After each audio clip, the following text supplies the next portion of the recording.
Ari yung ating, may plum na siya, oh. Yan, oh. Yan yung plum, ha. Nilagay ko na doon. Nihalo ko na. Tapos, ari yung ulo. Di kay kalaki kanina. Ako nahirapang mag-alis ka ng, maghiwa-hiwa ka. Bunok talaga ako sa paghihiwa at saka sa pagdidinis. At ilalagay natin ating tambakol. At ari na masimulan ng kumulo. Bakit ganyan ang kulay ng tambakol? Ano? Maganda naman ang mata, malinaw. Bakit ganyan ang kulay?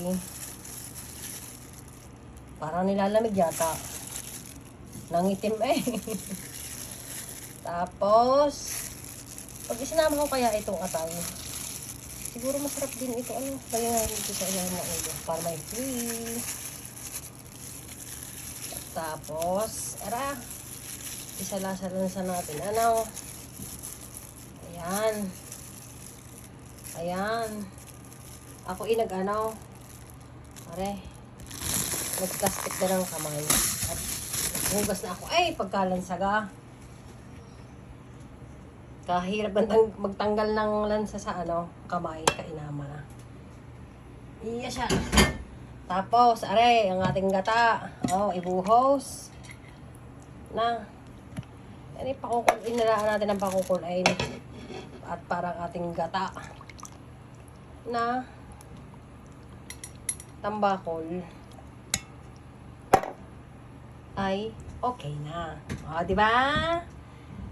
It's time to cook. Mamaya, papakita ko ulit sa inyo, yung resulta niyaan. Tapos, ari naman ang ating, ito yung sinasabi ko sa inyo kanina, na kunyako. Parang pansit lang yung style niya, siya rin. Kasi mas kinakain to ng mga anak ko. Mas kinakain siya kasi mahaba. Diba? Kinakain siya mas kinakain nila yan. Pakukulaan natin para maalis yung amoy niya. Talagang mabaho yan. Tapos ito naman yung ating tanjiro. Inano ko na yan, pinaghalo-halo ko na, tinimplahan ko na rin yan. Yung nakita nyo kanina. Yun. Di ba? Tapos, yung karne, ay aking ang ipinrito. Para mas lalabas maganda. Basta para lalabas ang lasa niya.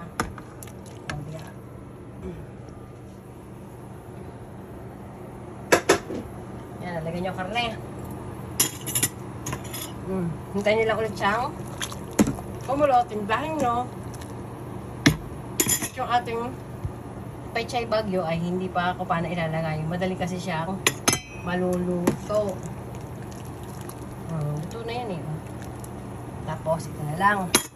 May tonjiro na tayo. Di ba? Ulam na, soup na. May soup ka na, may ulam ka na. Sige, bye. Yan lang ulit. Maya-maya ulit,